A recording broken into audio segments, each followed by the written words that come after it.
HBO breaks all the rules. How? We're launching a new season of Dream On in winter. You know you're right. I am Eddie Charles. Over the years, Martin has never held back on giving me advice. Why don't I just have my groceries delivered directly to you? But this year, I want to be a big brother to him. Frankly, I'm the one who understands him most. When I don't want to make a commitment, it's because I'm a dick. When you don't want to make a commitment, it's because you're hung up on your ex-wife. That makes you an asshole. This new year is gonna be great.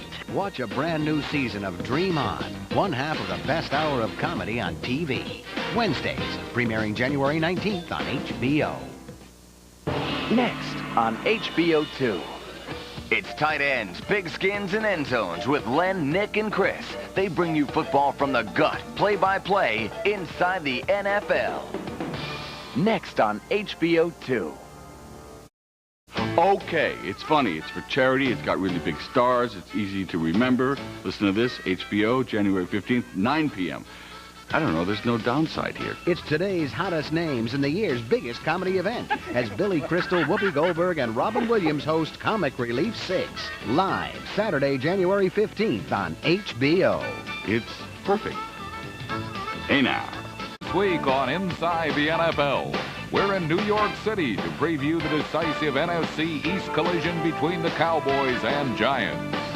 Among those joining us from Giants Stadium, New York quarterback Phil Simms and head coach Dan Reeves.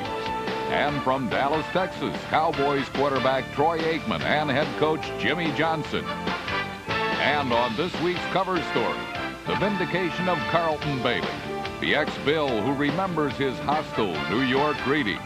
And all of them were at the beginning, I think, was really writing a lot of bad things about me. This guy's a bust. I don't know why they went out and spent all this money on this guy, but I've learned to persevere through. Also, we'll show you the tough and the foolhardy who defied December's Arctic air. Hey, is anyone cold? Giant Stadium, the site of this Sunday's showdown. It's the show the pros watch, Inside the NFL. And now, braving the frosty air, your hosts, Len Dawson, Nick Bonacani, and Chris Collinsworth. Hello, everybody. Welcome to this week's show. Chris, Nick, and I are coming at you from Giant Stadium. I should say a frosty Giant Stadium. I'm going to see if you can hang out here for an hour during this show, big fella. We're going to be previewing this game. Not only will it determine the champion of the NFC Eastern Division, but also the winner will get a bye and also enjoy home field advantage. So, Chris, big game. It's a big game indeed, but I think it's a bigger game for the Giants than it is for the Dallas Cowboys. You get the feeling that the Cowboys could probably go on the road, win a couple of playoff games, and still make it to Atlanta in the Super Bowl. But I don't know about the Giants with their one-dimensional offense. I have a hard time seeing them going on the road to Dallas or San Francisco and winning a warm weather game. Chris, everybody's billing this as the game of the year, but the question I have, are the Giants really playing at the level of the Cowboys? If you look at the Giants' 11 wins, only one of them against a team with a winning record, the now hapless Miami Dolphins. Yeah, the Giants have 4 losses, 3 of them against teams with winning records. You got the Jets, the Bills, and the Cowboys. The problem is they went to Phoenix, where they had lost 9 games and got beat last week. That's not the way they wanted to play coming into this contest against the Cowboys. Yeah, but Lenny, we all know how much emotion plays a part of the National Football League, and that game last week against the Phoenix Cardinals meant absolutely nothing, and the Giants played like Chris, that's bull. And I saw that game, and the Cardinals kicked their butts up and down the field, and they showed if you stop the Giants' running game, you stop the Giants. Hey, before we count the Giants out, let's not forget how this season has been going. Just when we think we got a handle on who's in control, got a good shot of going to the Super Bowl, they come crashing down. The Saints, early on, I thought they'd make it to the Super Bowl. Hey, how about the mighty Steelers? And, of course, my high-flying Miami Dolphins. And let's face it, the other team you picked to go to the Super Bowl, your beloved Kansas City Chiefs, didn't exactly look like world beaters. You're right about that. How about the Broncos? You know, who would have thought Tampa Bay would go to Mile High Stadium and come away with a victory? But also faltering last week, the playoff-bound Giants, who went to Phoenix with a long winning streak, but wilted in the Arizona desert. Give Joe Bugle credit. The beleaguered Cardinal head coach continues to battle on despite the doubts of even his beloved fans. Where's Ditka at? Joe, you're a super nice guy. Class act all the way this year. Good luck next year, wherever you are. He may not be going anywhere. Against the Giants, Bugle's Cards played with grit and determination in what was an old-fashioned slugfest. a good hit on 80. Try to strip him. Try to strip him. They're going to get some plays on us, guys, but they're not going to get all of it. We're going to get them. We're going to beat them up. They're going to be hurting in the playoffs. They ain't going to win. Indeed, the fired-up Cardinals did make the playoff-bound Giants look less like confident contenders and more like puzzled pretenders. Okay, 2 times. Quarterback got hit once, and we got rushed on the last one. You got to slow that son of a down. In the end, New York could not stop Ron Moore, the rookie running back who rushed for 135 yards and scored the game's go-ahead touchdown. Yard line, ball's on the right side hash mark. Burline turns and he gives the ball to Moore again. Scampers to the near side. He's on the 15, cuts it back on the 10. He's on the 5. He drives to the goal line. He scores! This week, the Giants meet the Cowboys for the NFC East title. But on this day, Joe Bugle may have saved his job. And it's obvious that many Cardinals have no doubts about that. Reasons were different, but ice was also prevalent in Cincinnati, where the Bengals frolicked with the fast-fading Falcons. David Klingler's career-high 3 touchdown passes included 2 to Carl Pickens, one coming in the game's final minute. It's on the play clock. The game clock frozen at a minute 5. And Carl's saying, I get the matchup. Get it over here. Looks for Pickens, throws for Pickens. Caught! Touchdown! Cincinnati! And the Bengals have taken the lead. Up next for the Bengals are the New Orleans Saints, who blew into windy Philadelphia last Sunday in hopes of breathing new life into their dying season. High snap, but Eagles handles it. Gets it away. It is a floater. Hughes comes up, makes the catch. He's going to have a return. 25, 30, 35, 40. Cuts back along the near sideline, 45 midfield. He is down at the 30, at the 20, at the 15, 10. Tyrone Hughes with a touchdown. Unfortunately for New Orleans, Tyrone Hughes' 83-yard punt return was their one gasp of greatness on a day when they came up choking. The Saints coughed up a pair of interceptions returned for touchdowns by Eric Allen and let Bubby Brister blow them away. Phil Simms has been with the New York Giants for 15 years, and around here he's as familiar as the beautiful skyline that graces the Hudson River. Phil is 11 years older than his Dallas counterpart, Troy Aikman. They both join our Nick Buoniconti. Thank you, Lenny. We do have the 2 guys who should decide this outcome on Sunday. To Phil Simms, everybody paints the Giants as a one-dimensional team, that if you stop the running game like Phoenix did last Sunday, that you do stop the Giants. How do you answer this, Phil? Well, I get tired of answering it. Really, I shouldn't have to answer it, because I think our record in the season, if you look at it, we've proven that we can do it either way. And we've won many games this year passing the football. I think we're an efficient passing football team. We do a good job with it. We don't make a lot of turnovers with it. But, of course, we are a running team. And to be a good running team, you got to run the ball a lot, and we do that. And, you know, you can't run it in there and get no gain and be like, oh, we got to throw it. We keep running the ball, and we have a lot of faith in it, and it's the core of our team, and, you know, I don't apologize for that. To Troy Aikman, Phil and I really want to congratulate you for becoming the richest player in NFL history. That's $50 million richer. The question we have is, did Jerry Jones just endorse his check from Fox over to you? No, not quite. It's got to be a relief for you, though, Troy, to get that off your back. Well, it really is. Talks. There's been discussions surrounding a renegotiation with my contract since really as early as August, and then discussions got a little more serious in late November, and it's nice to just finally be able to put it behind me and now just focus solely on football. Let's talk about the game on Sunday. A couple of weeks ago, you played here against the New York Jets. I know there was a windy game, but the weather here has really deteriorated. It's gotten colder. It's gotten a lot windier. How are you going to deal with this on Sunday? Well, yeah, as you mentioned, we were real fortunate the last time we were there, and that we got some good weather, and I think it might be asking too much to hope for that again this time around. But that's something we won't really know until we get into the ball game and see what the conditions are. I think that the one good thing about us offensively is that we are a well-balanced offense, and that we can run the ball and throw the ball very effectively. So I think that regardless of what the weather's going to be like, we'll be able to do some things and make some adjustments to counteract that. Phil, I want to talk about Dave Meggett. I mean, every time I see him, he looks like he's the kind of guy, you get the ball in his hands, he has a chance to go all the way.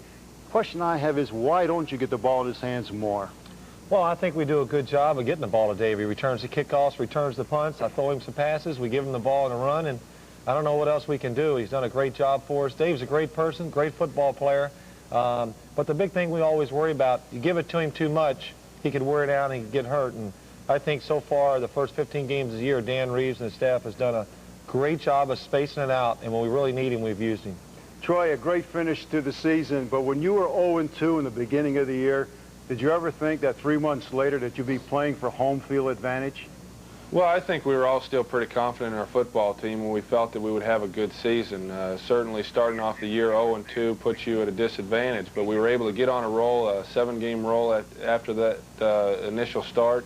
Then we had some setbacks against Atlanta and Miami, and now we're back on a roll and making this game the important game that we wanted it to be. But I think that all along that this football team has had confidence in where we were going to be, and fortunately some things have worked out for us. And now we are playing for home field advantage and a bye through the first round. Well, one thing I can wish both of you guys is good luck on Sunday. You both deserve it, and I'm sure come February you guys will look at each other in Hawaii at the Pro Bowl. Thanks, Troy, and thanks for being on the show. Back to you, Lenny. Troy Aikman, $50 million. Man, times have really changed. I can remember when I looked forward to preseason games because I got an additional $50. Well, 2 other multimillionaire quarterbacks started against each other on Christmas Day at Candlestick Park, but neither Warren Moon nor Steve Young would go the distance. With their division title already gift-wrapped, it seemed nothing could spoil 49ers fans' festive Christmas Day celebration. Nothing until a Grinch showed up with a band of defensive Scrooges that stole every bit of holiday cheer from Steve Young and the Niners. Buddy Ryan's gang intercepted Young twice and had the quarterback seeing the type of stars you don't find on Christmas trees. Young was eventually removed from the game just to make sure he survived to see the new year, but not before his fumble set up the Oilers' only touchdown of the game. Can forgive it to the flat at the 2 at the 1 touchdown. Ernest Gibbons from Hawaii. The Oilers wrapped up their 10th straight win, and this week they face the Jets in the Astrodome, where the conditions will be much cozier than the ones New York faced last Sunday. Game day program here for the coldest game in Buffalo Bills history. Get your game day program here. Ooh, is it cold out here today? Enjoy the game. More than that, stay warm, because I'm freezing. Good afternoon, everybody. Well, the Arctic Circle has nothing on western New York today. The wind chill is about 35 below zero here at Rich Stadium in Orchard Park as the Bills and the Jets get ready to battle again in brutally cold conditions. I found my seat, but I've had to clear out all this stuff. Look at this. Is this unbelievable? I want to do one thing. I want to slap the fools who brought this damn team up here. That's what I want to do. I was chairman of the committee that built the stadium back in 1967. Tell you, nice place for a summer home. I don't know about a winter home, though. It could have been worse. The snow is just missing us, they tell me. It's just to the south of us somewhere. It's probably good. You see the stands up here? Look at some of the seats. They couldn't get them uncovered. I'll be surprised there's 25,000 here. Oh, your parking lot's packed. Say what? Your parking lot's packed. Is that right already? They're amazing if they do, then. They'll be out here. They really are. It takes more than sub-zero wind chills to keep Buffalo's hardy fans away. More than 70,000 filled the frigid seats and watched the Bills march to a score on their opening possession. And throwing on a pitch or throw Carwell Gardner. He drives, he is in, and he fumbled in the end zone, and he tries to leap on the ball. Let's see how they rule it. He had crossed the plane of the goal line. It will be a touchdown. All he had to do was break the plane, and he fumbled the ball in the red. And so the Bills have scored on a spectacular 71-yard drive into the win. After Thurman Thomas and the Bills nearly let their first scoring opportunities slip away, the Jets came back and showed they had a firm grip on their game plan. Get the ball to number 39, Johnny Johnson, who cut through the icy air for 175 yards of total offense. Johnson's score helped the Jets build a 14-13 lead and had them reveling in their ability to move the ball in the brutal conditions. The bone-chilling temperatures eventually turned the game into a battle of bone-jarring defense. Jets fell behind 16-14. It came down to kicker Kerry Blanchard, who hoped to avoid his third miss of the day with just under a minute to play. The foot down, the kick is up, and it is. They prevail here and win the AFC East title for the 5th time in 6 years. Their division title in hand, the Bills can clinch home field throughout the playoffs with a win this Sunday in Indianapolis. Coming up, this week's cover story, Carlton Bailey, who survived the skeptics, and a talk with Giants head coach Dan Reeves. Well, it may not be quite as cold here in Giants Stadium as it was in Buffalo, but I've got two guys that they don't care about the cold. Linebacker Michael Brooks, running back Rodney Hampton. Rodney, start with you. First of all, congratulations. Having a great year despite missing 4 games, almost to the 1,000-yard mark again this season. But last week against the Phoenix Cardinals, they shut your running game down a little bit, shut you down in particular. What happened in that game, and what's going to be different this week against the Cowboys? Well, you know, Phoenix, you know, they have a great defense. They have big guys on the defensive line, and, you know, they just shut down the running game. So hopefully this week we have some kind of scheme where we can be able to run the ball. Well, one of the guys that's going to be trying to shut down the running game of the Dallas Cowboys, Michael Brooks, but you've had a problem with your foot. How is it now? Will you be able to play? Well, of course, a game like this, you know, you want to play in. A game with this magnitude, you want to be out there and show what you can do.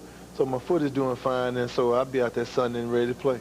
Rodney, one of the problems that you guys have had is up front, the offensive line. Jumbo Elliott has been out, probably your best offensive lineman. How big a factor is his loss in this game? Well, you know, it's a big factor, but, you know, throughout the year we've been having guys banged up, you know. So I think we'll be able to rally if Jumbo's not there. We have other guys who will step up and do a great job. Michael, of course, the storyline for the defense this game, can you guys shut down Emmitt Smith? He had over 100 yards the first time you played against him. What can you do differently to try and shut him down? Well, it's going to be hard. I don't think we can shut him down. I think the main thing, we can contain him, pursuit to the ball, and having a lot of guys gain tackle him. And you know, we just got to be real physical against those guys. It's going to be tough for us defensively, so I think we just got to stay together and just hang in there. And he's going to make some plays against them. I think the main thing, we got to just stay together. Let's talk about the Dallas Cowboys defense. Last year, they were the #1 defense in the National Football League. This year, not quite as good without Dave Wanstead. Is there something on that defense that you can take advantage of? Well, you know, earlier in the year, they weren't playing well on defense, on defense side of the ball, but now, you know, they're playing well again. But they want to look at film this week and see, you know, what can we take advantage of. Michael, let me ask you about Dan Reeves. You played for him with the Denver Broncos and now with the Giants. A little controversy out there in Denver. He didn't get along with Elway. You know the whole story. Has he been any different here with the Giants? Well, I think right now, Coach Reeves has been a little more laid back. He let the guys go out there and play football. I think right now we have a better team here than we had in Denver, and so he see the talent-wise that we have here is a lot better. He didn't have the running backs like he have here than he had in Denver, offensive line. So I think offensive-wise, he opened up the game for the offensive guys so they can make a lot of points, and so Rodney can get a lot of yards running the ball. So I think he's been a lot more confident in the scheme than the guys, the athletes that he have here. Guys, best of luck. Very big game this week. Thank you very much. I love that Bugs Bunny sweater, too. Lenny Dawson, you'd look good in that sweater. Well, Chris, I probably would look good in the Bugs Bunny sweater, but I prefer the Christmas gift that my wife gave me. Well, you might say the Giants got one of their Christmas presents early. Carlton Bailey may have been a costly free agent, but as it turns out, the Giants have gotten plenty of bang for the buck. After watching their team go through 2 disappointing seasons, New York Giant fans figured that in this new era of free agency, the team could simply buy its way back into contention. Yet when all the shopping was done, there were no Reggie Whites. The marquee signing was a relatively unknown linebacker named Carlton Bailey, who wasn't exactly on the top of any fan's wish list. I was expecting a little bit more of a warm welcome, but I was in for a rude awakening. Shortly after Bailey strolled into the Giants locker room with his new $5.2 million contract, popular linebacker Pepper Johnson was cut. Carlton came in, and he was the scapegoat, I think, to a lot of guys. He was the guy who took Pepper's job. They actually felt like, well, it's Carlton's fault that the Giants released Pepper. Carlton's locker's in the corner of the room, and he would sit there and just kind of hunker down like this and look real sad and kind of keep to himself, and the players would pretty much ignore him. A lot of guys would just ignore him, flat out not talk to him. Bailey also felt pressured by those who questioned whether he, only a part-time starter last year in Buffalo, was worth so much money.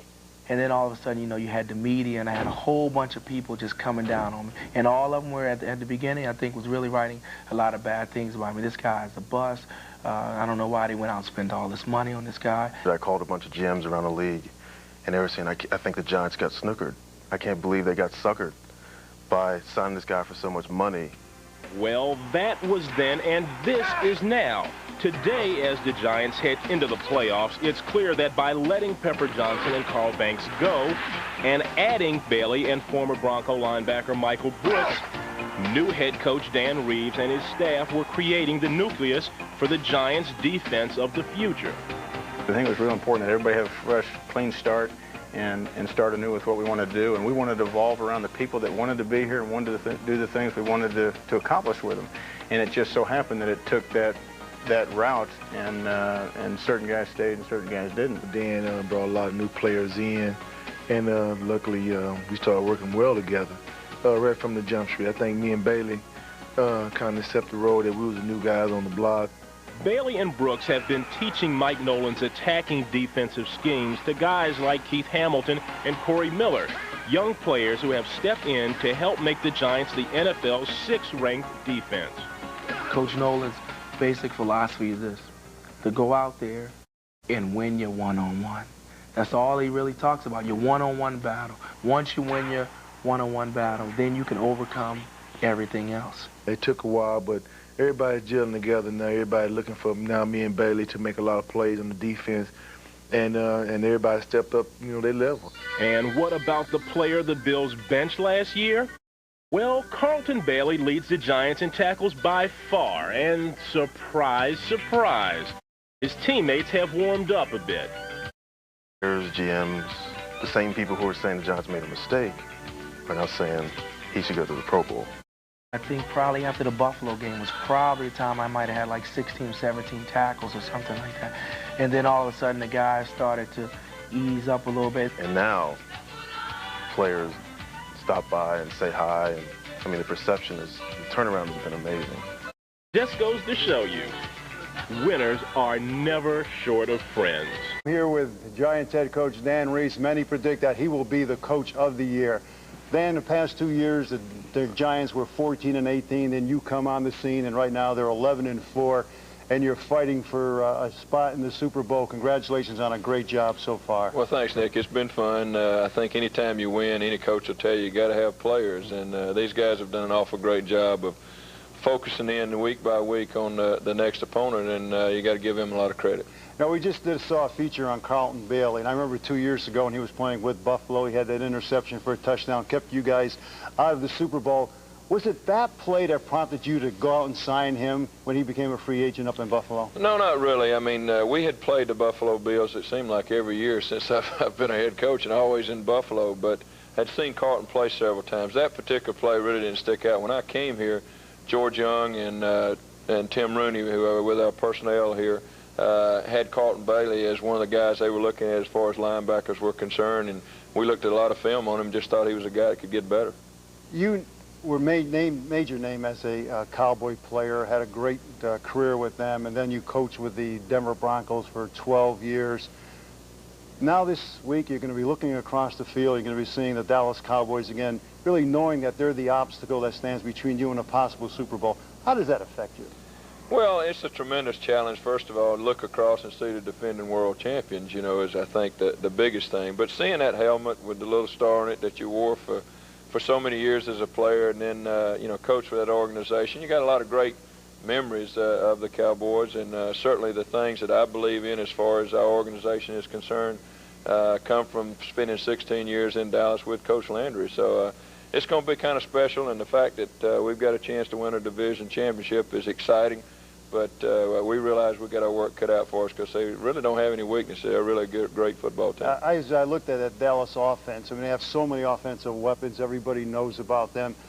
But in your mind, must you stop Emmitt Smith first before you concentrate on guys like Irvin and Harper? Well, I think that's the reason they're so tough. I don't know that you can concentrate on anybody. You got to play as well team defensive scheme as you can, because if you all of a sudden try to stop Irwin, then all of a sudden here comes Emmitt, you try to stop both of them, and here comes Harper. You try to do that, stop the outside guys, and you got Novacek and Johnston coming out of the backfield. So they just got so many weapons. I think their offense puts so much pressure on your defense, but what people don't realize is they put a tremendous amount of pressure on the opposing team's offense to make you go out and try to put points on the board every time you touch it, because that's exactly what they do. There's very few times they have a possession that they don't put the ball in position to score points, and if they don't, they make enough first downs that you usually got it backed up and have a long ways to go. So their offense does a great job of putting tremendous pressure on you. I think the excitement's building for this game on Sunday. I think everybody's looking forward to it. Dan, I want to wish you a lot of luck this coming Sunday. Thanks, Nick. Appreciate it. Back to you, Lenny. Michael Brooks says Dan Reeves is more laid back this season. Well, we'll see how relaxed the coach looks on the sideline this Sunday.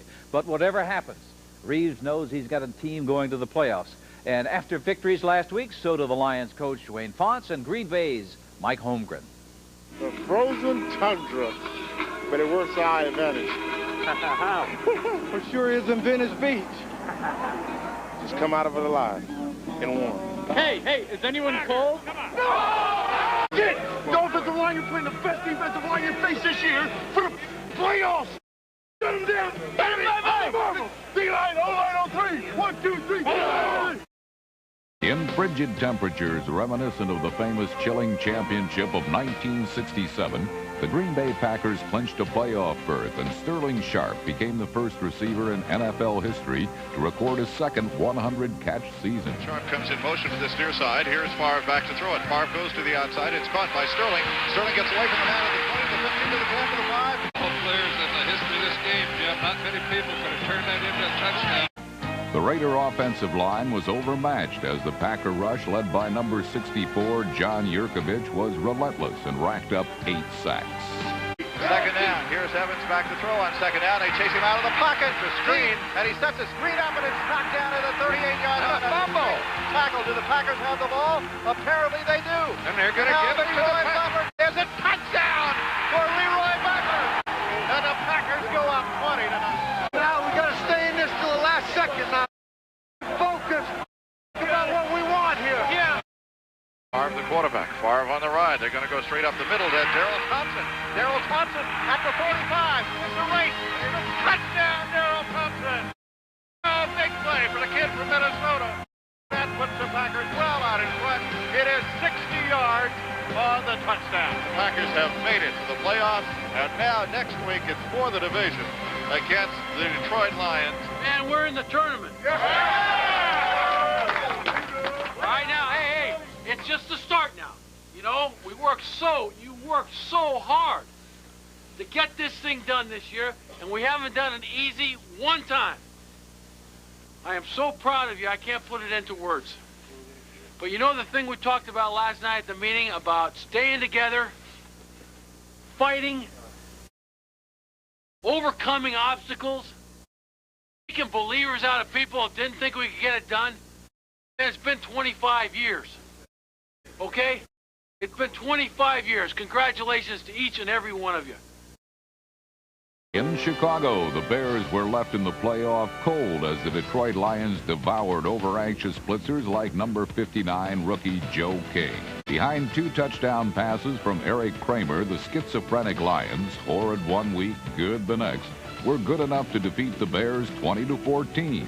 And this Sunday play the Green Bay Packers for the NFC Central Division crown. There were no crowns in the hats of either the Browns or the Rams. 2 teams dropped into the NFL remainder bin. A dank, dark place reserved for the fumble fingers. Browns have been more naughty than nice. Quarterback Vinny Testaverde set an NFL single-game accuracy record, completing 21 of 23 passes. Browns defeated the Rams 42-14, and the most spectacular play was turned in by Mark Carrier.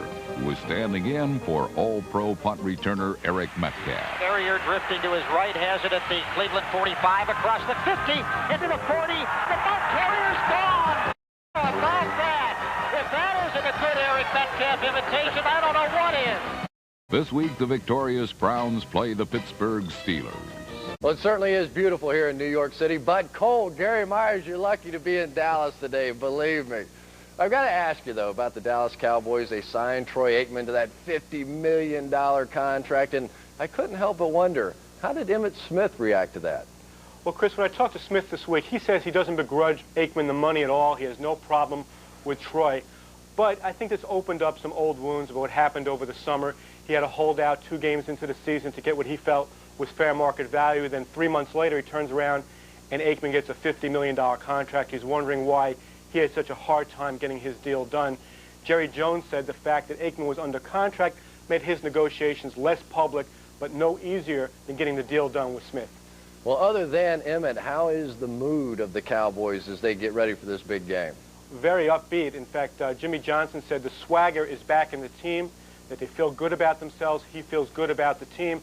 And by winning on Sunday and winning the NFC East and getting home field straight through, he says they have a chance to wipe the slate clean of all distractions that happened during the year, the Smith holdout, Troy Aikman's injury, Charles Haley being hurt, and that fiasco on Thanksgiving Day. Well, let's talk about the other team in this game, the Giants. Here's a football team that just seems to be so much improved, and the mood here seems to be so much better under Dan Reeves. Chris, I've never seen anything like I did in the locker room in the Giants over the past 2 years under the Ray Hanley administration. It was chaos every day. Every day you would walk in and there would be another controversy. Players were saying there was enough going on last year, enough distractions to last an entire career.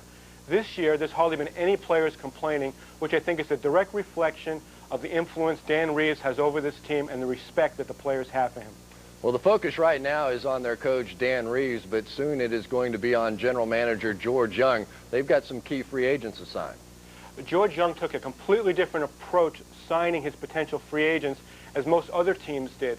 He didn't sign anybody before that deadline last week, and his philosophy really was he didn't want to create any distractions as the season was coming down the home stretch. But the Giants have a ton of free agents on February 18th, including 6 of their top 7 offensive linemen. Only Jumbo Elliott is signed out of that group. So it was a gamble on Young's part that if he doesn't sign anybody before February 18th, he could lose a bunch of players next year. All right, Gary, we'll see you a little later on in the pick segment.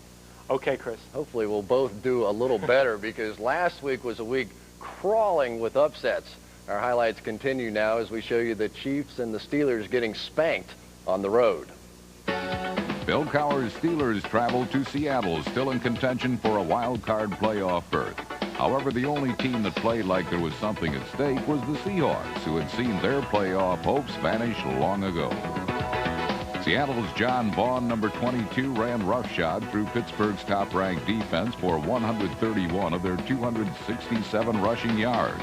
The game's only touchdown came through the air. Green's touchdown and 3 John Casey field goals gave the Seahawks all the points they would need, as the Steelers lost control of their playoff destiny in a disheartening 16-6 setback. Steelers season could end against Cleveland this week, while the Seahawks season will end this Sunday against the Kansas City Chiefs team that is still smarting from the groove that the Vikings put on them last week. Pardon me? What are you playing? A little DOS effects, a little music to get the blood going. Gets the blood going. Everybody has their own way, I guess. What's the best pregame music? A little hardcore, lot of beats, driving bass. Something gets, like you said, get the attitude up. This one you don't need the attitude up. This is do or die. While the Chiefs were already in the playoffs as division champions, the Vikings desperately needed to win. What'd you tell Montana? Tell them to let us win tonight so we can go to the playoffs. Once the game began, Montana and the Chiefs began passing out presents like Santa Claus. Montana drops back, looks left, cocks up. There's a line drive pass. Picked off. Intercepted. Receptions and the fumble put Kansas City in a deep hole where the Vikings would bury them with a ton of big plays. The end around, fake end around by McMahon. Winds up, arches a pass down the middle of the field, and over the shoulder catch with the defender crawling on his back. A great catch by Chris Carter. Jim McMahon passed for 2 scores to Chris Carter as Minnesota routed Kansas City 30-10.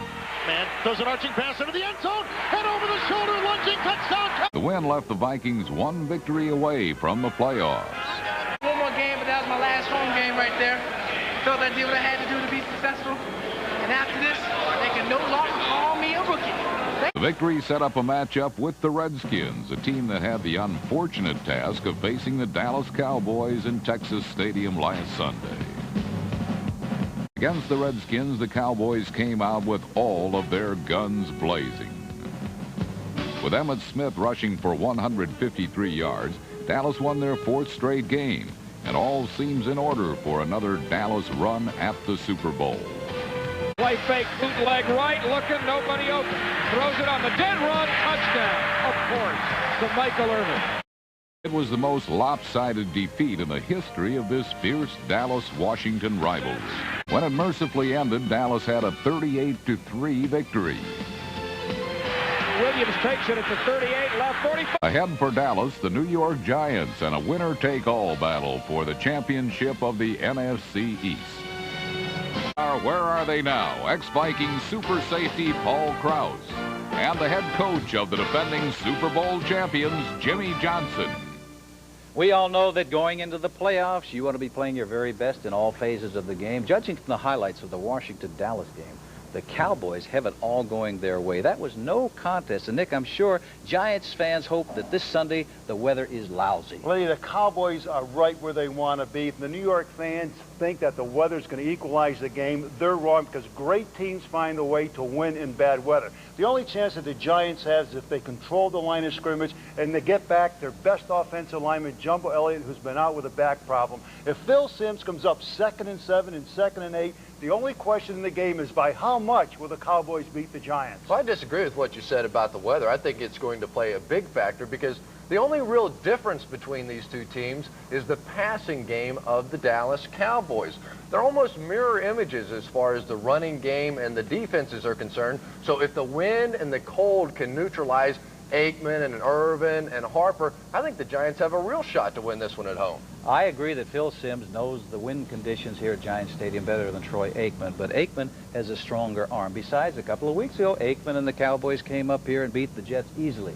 Besides that, a little information for you. He's from Oklahoma. The wind always blows in Oklahoma. Who's going to win this game? Well, I don't want to take anything away from the job that Dan Reeves has done with the New York Giants, but I just look at Jimmy Johnson as being the best big game coach in the National Football League. I think he pulls off another one. I like the Cowboys. The Giants are the best rushing team in the National Football League, right? The right side of that offensive line, Bob Cratch, Doug Riesenberg doing a great job. Now, if they have to throw the ball, the Cowboys do not sack quarterbacks. They are 25th in the league. Charles Haley, their best rusher, may see some action, but if so, on a limited basis.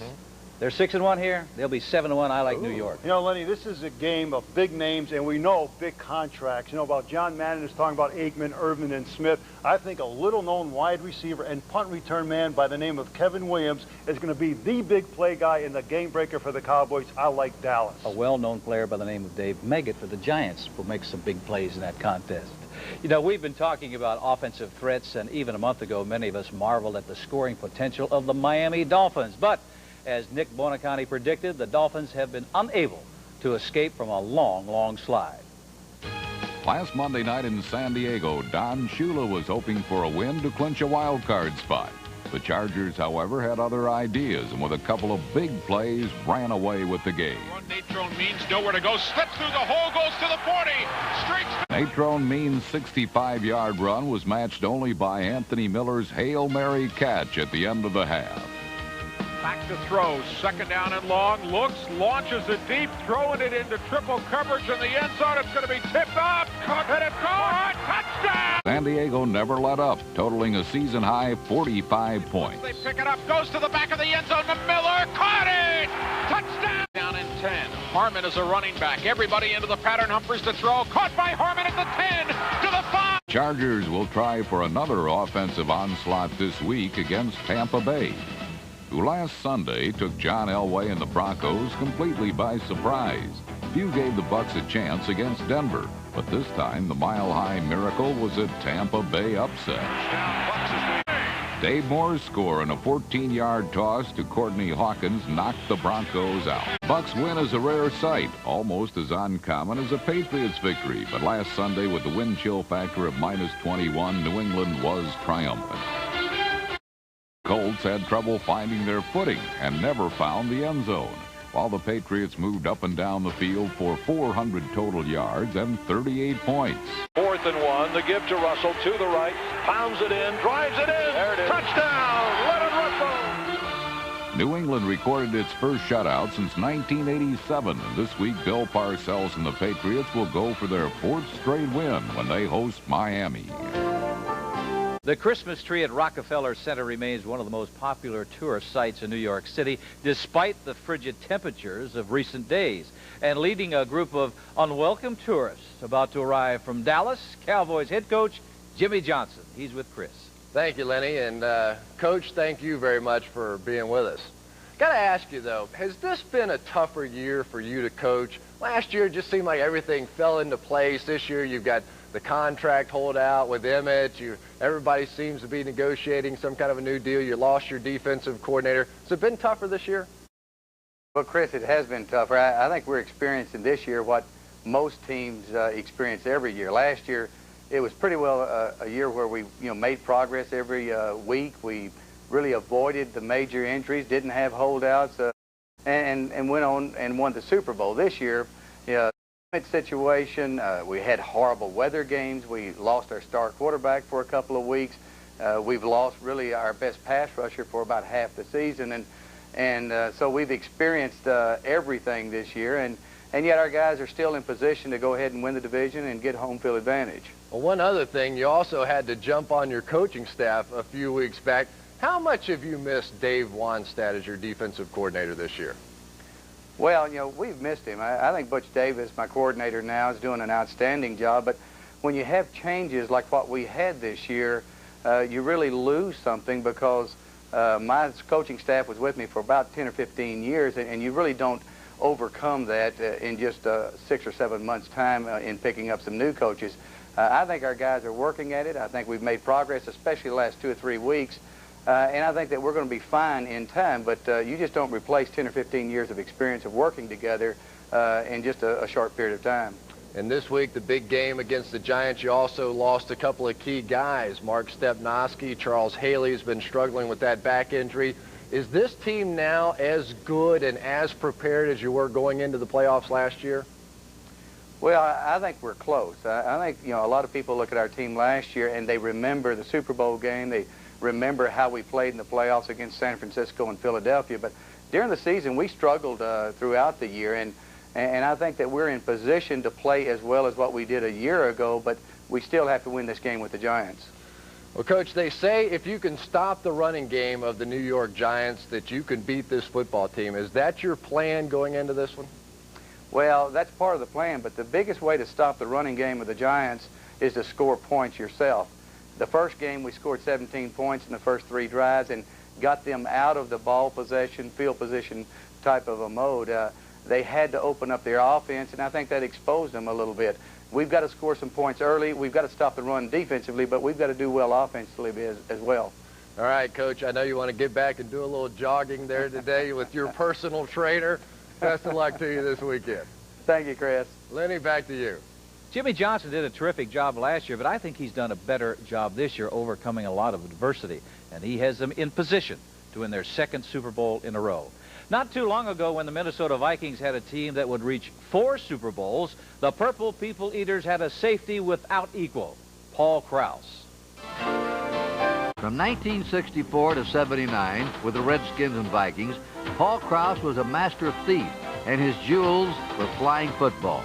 He intercepted, stole 81 passes, an NFL record. It means a great deal to me because I have done something that nobody has ever done in football. And it's something that I know that I've done, and they can't take it away from me. The writers or anybody, they cannot take that record away from me. When he retired to the Minneapolis-St. Paul area, Krause made a dramatic switch from stealing to buying.